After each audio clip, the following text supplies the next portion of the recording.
Salut tout le monde, vous êtes prêts? Nous allons monter ensemble le RC8B3.1. Nous allons commencer par les diffs, c'est la première chose qu'on nous montre dans la notice. Après par contre on passe train avant, partie centrale, train arrière, les amortos à la fin. Moi je vais faire ma sauce, on va monter les 3 amortos.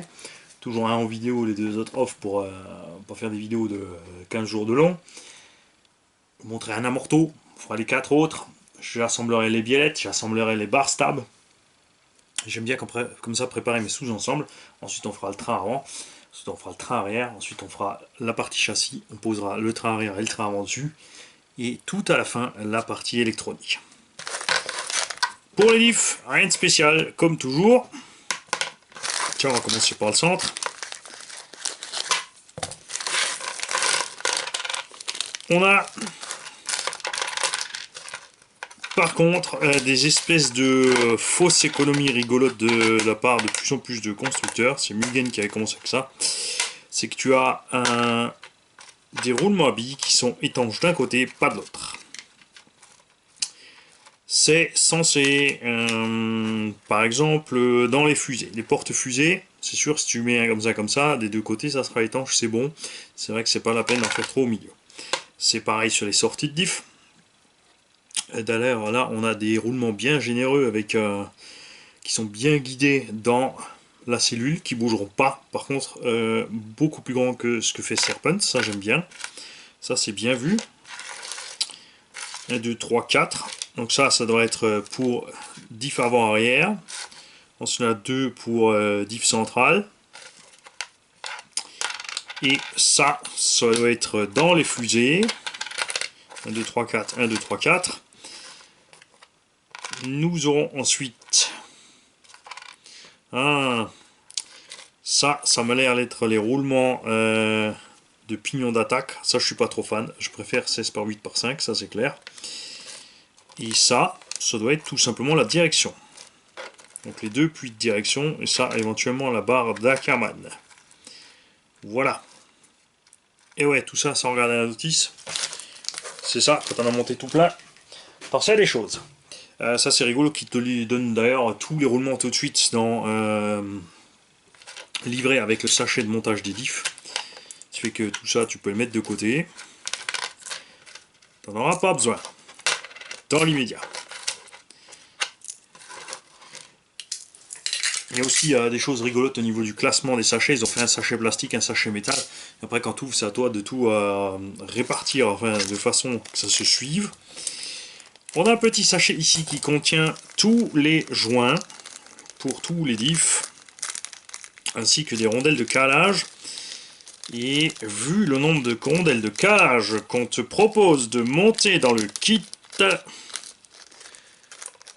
je m'inquiète de ce qui est livré là-dedans. Il y a aussi une tonne de joints toriques, parce que à mon avis, il y a aussi là-dedans les joints toriques pour la suspension. Ou alors ils ont déjà mis, parce qu'il y a une petite option rigolote. Pour je ne sais quelle raison. J'ai jamais eu ça dans un diff. Ici on te propose de mettre à l'intérieur du planétaire, ici on a un creux, on peut mettre un joint torique. À quoi est-ce qu'il peut bien servir ce joint torique là? Il va ralentir le satellite sur son axe, donc durcir l'effet du diff, le rendre plus soyeux. Je ne sais pas vraiment. Donc ceux qui sont férus de compète, qui ont testé, merci de nous dire ce que vous en pensez, si vous avez remarqué une différence ou non. En tout cas c'est sûr que ça freine le diff. Voilà, on en a un paquet. Oh ben Dieu! Il y en a, il y en a, il y en a. Ça, ce sont les joints toriques pour placer à l'intérieur diff, donc les noix qui sortent. 2 rondelles de calage uniquement. Et chez Timasso, on fonctionne avec des joints. Donc on a un joint entre le corps de diff et les couronnes. Dans certains cas, par exemple chez Sen, vous avez encore ces mêmes rondelles métalliques. Vous pouvez donc empiler des rondelles métalliques plus un joint pour changer l'entre-dedans de ce qui se passe à l'intérieur du diff. Je suis pas spécialement un fan des joints papier, après ça va, ça a quand même bien évolué niveau technique, tout ça, donc ça se comprime plus vraiment, donc ça ne fausse pas trop tout ce qui est réglage et compagnie. Après, évidemment, si tu empiles de joints, tu vas augmenter l'entre-dedans, ça c'est clair. Là aussi, on a plein de rondelles de calage. Et franchement, honnêtement, je me pose des questions. Après avoir monté des kits de toutes marques, ouais, c'est vraiment exagéré toutes ces rondelles de calage. Vous avez vu que sur Obao, il n'y a quasiment rien et que ça fonctionne à merveille et que les diffs sont endurants. Vous ne pouvez pas dire le contraire. Vous avez roulé des 6S chez nous ou plus. En Obao, on roule comme des malades. On roule en 6, en 6, en 6. On enchaîne les packs, on enchaîne les packs, on enchaîne les packs. Vous avez eu un GTB cramé du pneu. Jamais eu de soucis de diff. Alors c'est à se poser des questions si c'est vraiment super méga utile toutes ces réglages et ces calages. On a des noix de sortie de diff qui ont des petits numéros. Et à quoi ça correspond? C'est la longueur de la noix. Sortie côté roue sur les cardans, vous avez les plus longs. Au centre, moins, puisque au niveau des roues, il y avait également le mouvement de par la suspension. Et on a donc des gorges bien longues, alors qu'au centre, on n'a pas besoin. On a du flex, mais pas autant. C'est pour ça qu'on a des plus courtes. Eux, ils ont fait toutes leurs noix avec les méplats. Les méplats sont prévus pour les disques de frein. Donc ça évite niveau construction en fait de faire des formes différentes. On fait tout pareil. Parce que ça dérange en rien quand tu mets pas de disque de frein d'avoir le méplat quand même. On a chez Timasso la petite gorge qui va bien pour le graissage. Ça, c'est cool. Donc voilà, tous les petits planétaires. Là aussi, c'est de l'acier frité. Ressemble fortement au mélange Traxxas. Et là, les fans de Timasso, ils m'ont collé un like. Comment il a osé? Mais c'est comme ça, hein. C'est l'acier frité bronzé. Ou zingué. Je ne suis pas expert là-dedans. C'est pas mon domaine. Moi, mon domaine, c'est blogueur du dimanche et marchand de tapis. Les petites rondelles qui vont bien, qui vont aller derrière les petits satellites. Là aussi, vous avez vu, évidemment, un monté kit Techno RC qui n'ont absolument aucune rondelle ni rien. Pose pas de problème, fonctionne à merveille. Niveau endurance. Les petits axes de satellite habituels. Les planétaires qui sont par contre immenses. Ah, et là, ça me rassure, on a de la rondelle de plus. Ça, ce sont les axes pour les planétaires dans les noix. Et regarde-moi ça. Wouhou! T'enlèves de la rondelle, dis donc. Et les planétaires qui sont vraiment bien larges, dignes de planétaires de MT. Et ça va, ça, avec évidemment les nouveaux corps de diff. Parlant de MT, Timasso, c'est quand tu nous fais un rival? Un vrai rival, basé sur la mécanique du Truggy, avec un poil de solidité en plus. Moi, avec ces roulements-là, on sera tranquille, c'est sûr. Donc on pourra mettre ses diffs largement dedans. Par contre, un vrai châssis rehaussé au centre. Et un diff plus un slipper. S'il vous plaît, Timasso, faites-nous ça. Bon. Alors, allez, hop, on va monter le central. Timasso, ils sont rigolos. Ils te livrent uniquement pour tes diffs de la 5000K en W. Attention, ça correspond... je ne sais plus, mais ça doit faire 6 ou 7000 en W. Les férus des tableaux, au contraire sur les tableaux. On va évidemment pas mettre ça dedans. Cet engin va tourner sur circuit, mais aussi en loisir. Il va tourner donc en 4S sur circuit.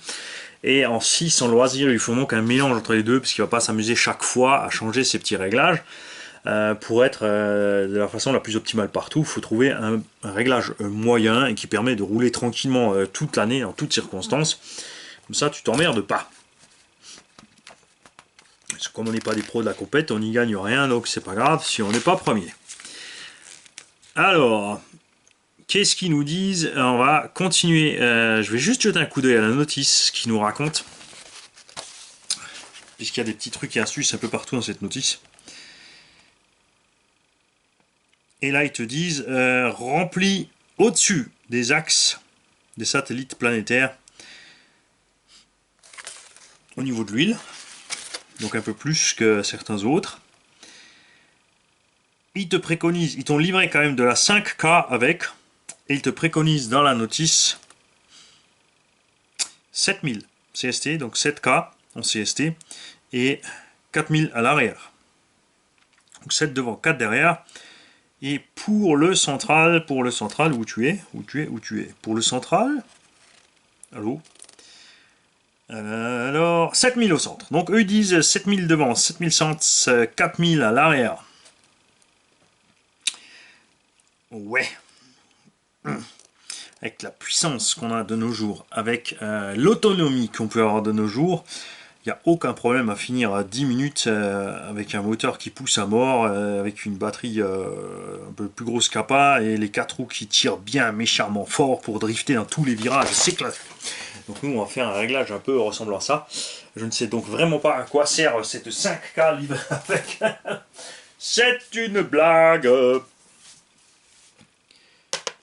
Là aussi, évidemment, dans la notice, ils te disent partout de mettre un peu de joint. Ils te préconisent même de mettre un peu de graisse sur le joint. Là aussi, d'ailleurs, un abonné qui m'a signalé ça.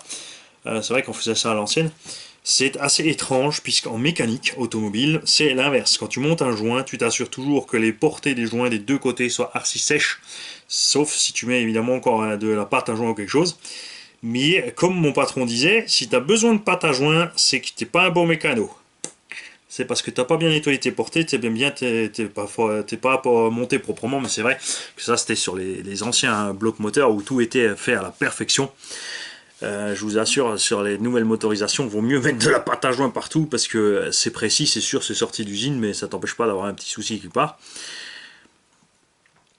Je vois pas l'intérêt de mettre de la graisse de part et d'autre du joint, à part pour qu'il colle dedans, mais de toute façon il tient quand même. Si tu mets un fluide ou quelque chose sur un joint à la base, le fluide n'étant pas compressible, quand tu serres tout ça ensemble, ça reste coincé dedans, ça peut causer, ça peut faire des petits canaux de fuite. Évidemment là, ça ne sera pas le cas, c'est l'huile silicone, elle est relativement épaisse. Le joint dans une gorge en plastique, ça risque rien. Le papier va peut-être absorber un peu le gras, de toute façon le plastique lui n'y réagira pas. Je ne comprends aucunement l'utilité de ça, à moins peut-être pour le démontage, pour éviter que le papier se fasse complètement comprimé entre les deux parties, que le jour où tu démontes, en fait tu déchires ton papier et qu'il s'arrache moite-moite d'un côté et de l'autre et que tu sois ennuyé pour démonter. En tout cas, ils préconisent d'en mettre, nous allons donc en mettre. Ils te disent de mettre bien sûr la graisse Timasso machin bidule, la graisse bidule, la truc juite, et ils ne te livrent rien avec. Pas de job, nada. Alors, moi, qu'est-ce que j'ai envie de mettre aujourd'hui? Tiens. Hop. On va te mettre de la graisse pas grise. Parce que la graisse grise, ça fait sale. Mettons-en un peu. C'est écrit dans le kit. Évidemment, j'invite toute personne étant au courant techniquement de la raison de ce graissage, preuve à l'appui évidemment, hein, on ne parle pas de théorie tombée du ciel sortie par Nostradamus, de nous en donner la raison, ou s'il a essayé avec ou sans, et ce que ça a causé ou pas.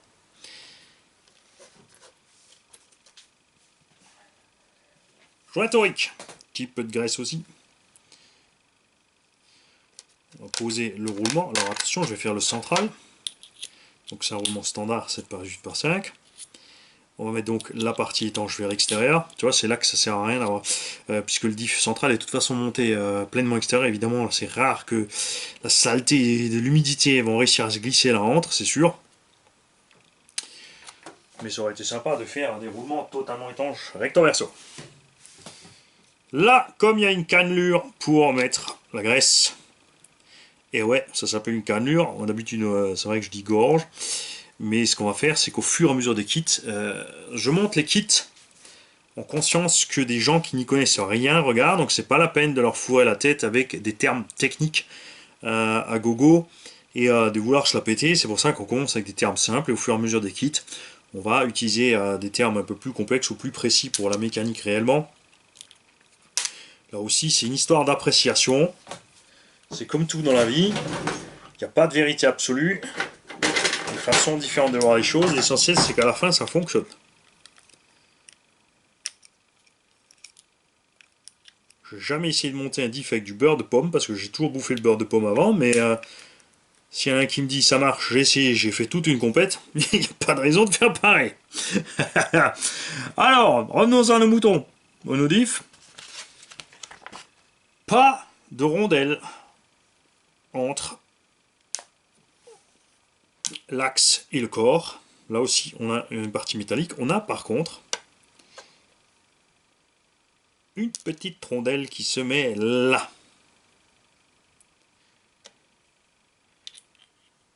Ça, c'est rigolo. Alors, ouais, est-ce que ça ferme mieux le puits ici pour éviter toutes sortes d'entrées et de sorties? Jeu très très minime ici chez Timasso. On a moins de jeux là par exemple que chez Techno.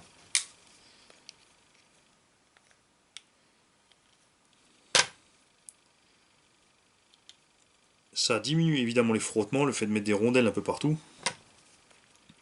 Ça, c'est assez rigolo qu'ils t'en mettent une à l'extérieur mais pas une à l'intérieur entre le joint et le machin. Le fait de ne pas mettre de rondelles à l'intérieur permet peut-être aussi au joint d'être plus en contact avec l'huile silicone qui traîne là-dedans. Le joint étant en silicone.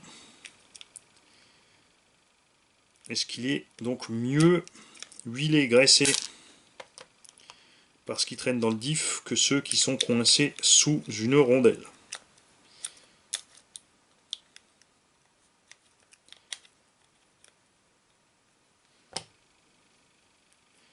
Tout fonctionne à merveille. Assurez-vous toujours que ça marche bien. C'est des fois on monte tout ensemble, on se dit c'est bon, mais si tu contrôles pas une partie ou l'autre, tu peux avoir un problème. Et regarde, avant je t'ai dit comment monter le centre. C'est pour ça que c'est important de séparer tes éléments quand tu fais ton montage. Regarde, Mani vient de monter une noix de 17 de long, alors qu'on vient de dire qu'on allait faire le diff central. Je te félicite pas, tu m'as pas prévenu.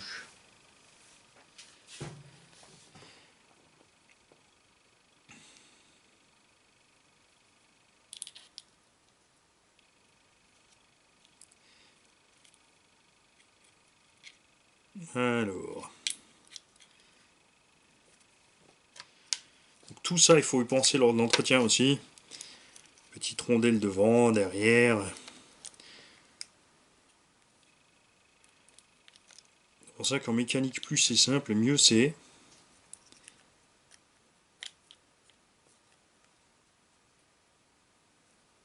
Voilà. Donc là, on est bon. On va mettre le planétaire. Je vais mettre mon pot de graisse par là. Là, ils te disent bien de faire attention que le planétaire soit bien pris sur l'axe. Évidemment, si t'es pas comme il faut dessus, tu vas tout comprimer. Pas bien.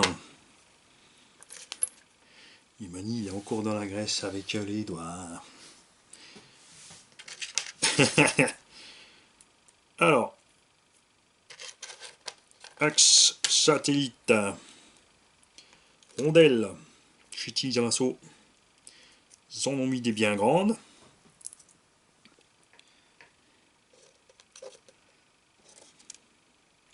Moi, je dois avouer que je préfère, honnêtement, c'est les plaquettes métalliques pour guider ça.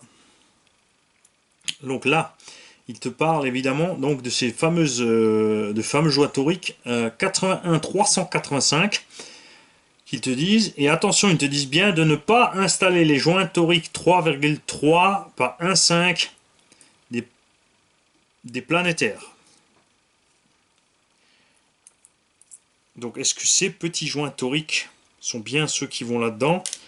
On n'en sait rien, on n'a pas la référence, ça tombe pile poil dedans, c'est dans le sachet de diff. Il n'y a pas de raison que ça ne soit pas ça. Nous allons donc monter évidemment ces petits joints toriques bien à l'intérieur. En plus on en a assez. Il n'y a pas de raison que ce soit quoi que ce soit de pièce de la suspension à ce niveau-là. Alors on va en préparer un, et ensuite quand j'aurai préparé celui-là, moi j'irai voir dans mon sachet.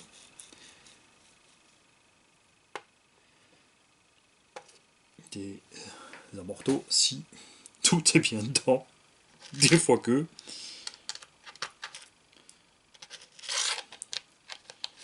C'est pas du genre anti-masso à faire ce genre de truc, mais bon.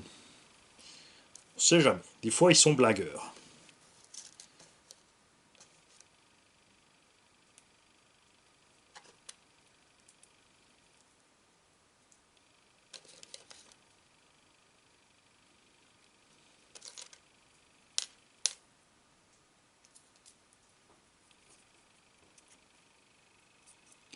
Alors là aussi c'est pareil, tu fais bien gaffe que tu aies bien tes deux parties fraisées l'une contre l'autre. Là, pour ceux qui n'ont pas l'habitude de monter des kits, souvent quand tu as un axe comme ça qui se croise, tu as deux parties fraisées, et il faut bien que l'axe soit monté de cette façon là ensemble. Donc voilà, on est bon. L'autre noix de 15, toujours de la graisse, la petite rondelle. Donc attention, hein, c'est pas pareil chez tous les constructeurs. Ne faites pas de ce montage là un générique. Hein. Joint torique, qu'on graisse bien aussi. On applique dedans. Roulement 16 par 8 par 5. Normal sur le diff central. Petit axe.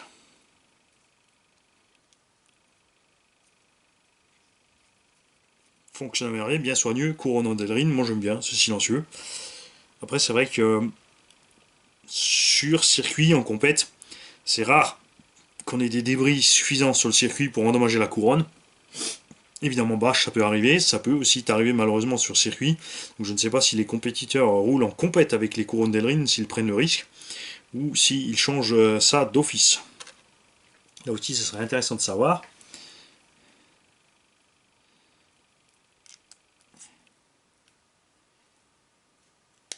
Hop, petit planétaire en place.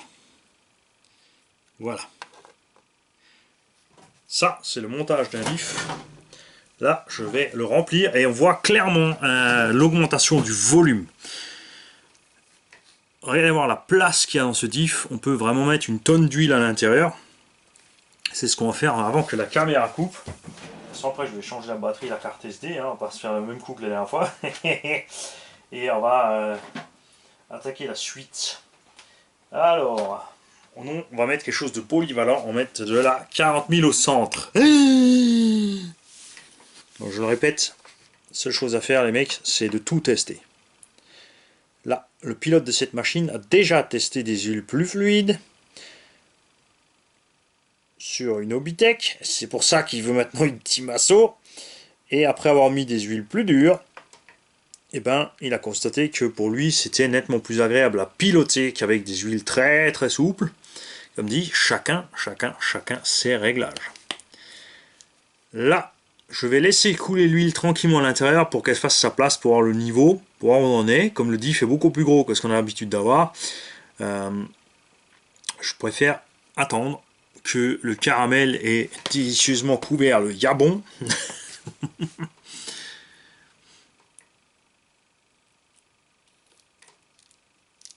Alors, on va te faire tourner un peu tout ça. Et on va laisser reposer. Ça c'est aussi une grosse différence évidemment entre le premier remplissage et si vous faites juste un petit entretien, un nettoyage. C'est qu'évidemment au premier coup, entre les dents il n'y a rien, entre les rondelles, les rebords il n'y a rien, dans les coins il n'y a rien. Donc faut y penser. Moi je vais laisser ça comme ça, le temps de faire tout le reste. On va monter toutes les pièces, on va attaquer les amortos aussi. Pendant ce temps je laisserai tout ça ouvert de côté. Et on fermera à la fin pour voir ce que ça dit avec le niveau. On est facile, franchement, t'as l'impression qu'il y a carrément le double d'huile à l'intérieur que dans un diff normal. À c'est rigolo parce qu'évidemment, à un moment en compétition, ben, on a rapetissé, on a mis des plus petits diffs, des plus petits satellites, des plus petits planétaires parce qu'il faut économiser du poids, du matériau, de l'argent, etc., etc. Donc on diminue la quantité d'huile. Ça fonctionnait, donc, et puis maintenant on te passe sur une autre mode, on te met des gros diffs avec beaucoup d'huile dedans. Donc tu as plus de consommables, tu as plus de poids. Ça fonctionnait avant.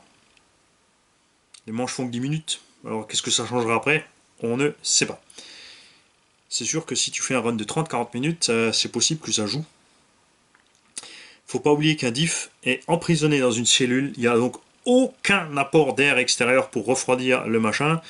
Donc la montée en température est très rapide et ça reste constant. Après, une fois que ça atteint une certaine température, quand tu as ton petit rythme sur le circuit, généralement ça n'augmente pas, ça reste. C'est rare de cuire quand même l'huile de diff sur une manche. Nous on roule en 6S, on fait du 30 minutes et à la fin on n'a toujours pas cramé l'huile.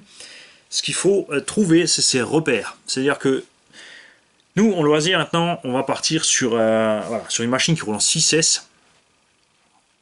Je vais faire une dizaine de packs. Je vais ouvrir ensuite derrière. Je sais comment je roule. Il y a des façons. C'est vrai qu'il y a des sessions où on roule un peu plus cool, on se détend.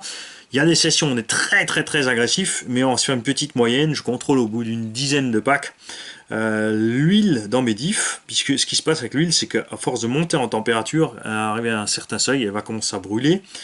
Donc elle va se dégrader, elle fera moins son travail.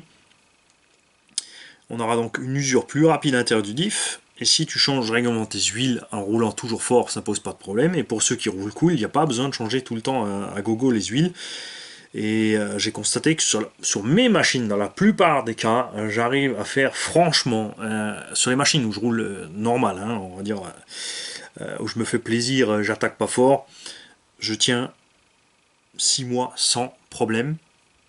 Hein, en roulant plus ou moins quelques packs, c'est pas vraiment au nombre de packs, c'est vraiment sur une période. Et les machines où j'y vais fort, les shrapnel, les épaves, les machines que j'ai décidé, comme la Serpent Cobra maintenant, d'éprouver, là où j'attaque vraiment fort sur la gâchette, là tu fais ton petit comptage, hein, tu te fais un petit calepin, tu te fais tes petits traits, et tu ouvres régulièrement tes diffs pour trouver tes marques. Mais ça tient pour nous, franchement, en loisir, facilement une cinquantaine de packs. Sans le moindre souci. Après en compétition c'est une autre histoire. Il y a des autres enjeux, donc on ne peut pas comparer. Puis chacun a ses petites manies, chacun sa façon de faire. Il y en a qui changent à chaque fois, il y en a qui changent tous les 3 fois, tous les 4 fois, tous les 10 fois, tous les 20 fois. C'est à toi de trouver tes repères. C'est comme pour le pilotage, on peut que te donner une idée de pilotage. Celui qui te dit faut faire comme ça, de toute façon tu l'écoutes pas. Pour commencer, déjà tu l'écoutes pas, ça c'est clair. Tu écoutes celui qui va te dire je te conseille de faire comme ça serait bien d'essayer ça, et ensuite tu essayes et tu trouves tes repères et tu vois toi-même avec le temps, tu te fais ta propre idée de tes propres erreurs, et tu verras, de toute façon ton style d'entretien va évoluer avec ton style de conduite, ça c'est clair. Mais le seul moyen de vraiment trouver ce qui te convient, c'est de tout tester. C'est-à-dire de prendre une caisse, de mettre de la 1000 devant, milieu, centre. D'aller rouler, de passer 1000, 5000, 1000, 1000, 10 000, 1000, etc., etc., 10, 15, 20, 30 au centre, jusqu'à ce que tu te sentes bien sur ta balance avant-arrière. Ensuite, d'augmenter la viscosité des huiles, par exemple, avant, pour avoir l'influence sur la direction ou l'arrière, pour drifter plus de l'arrière, ou pousser plus, ou tirer plus. Tu peux aussi commencer par durcir par étapes l'avant, puis le central, puis l'arrière, ou alors l'arrière, ensuite l'avant. Peu importe. L'essentiel, c'est de trouver tes marques, tes repères et ce qui te plaît à toi. Et même ça, tu verras qu'avec le temps, ça va évoluer. C'est clair. La conduite d'il y a 20 ans avec des moteurs qui n'avaient de loin pas la puissance qu'on a maintenant le brushless, ça n'avait absolument rien à voir avec ce qu'on peut sortir maintenant. Je suis prêt à parier que certains grands pilotes, que tu leur mettrais une spoule au centre et à l'avant, même sur le tout-terrain, ils te mettraient toujours encore une jolie pilule. Ça, c'est clair. Salut!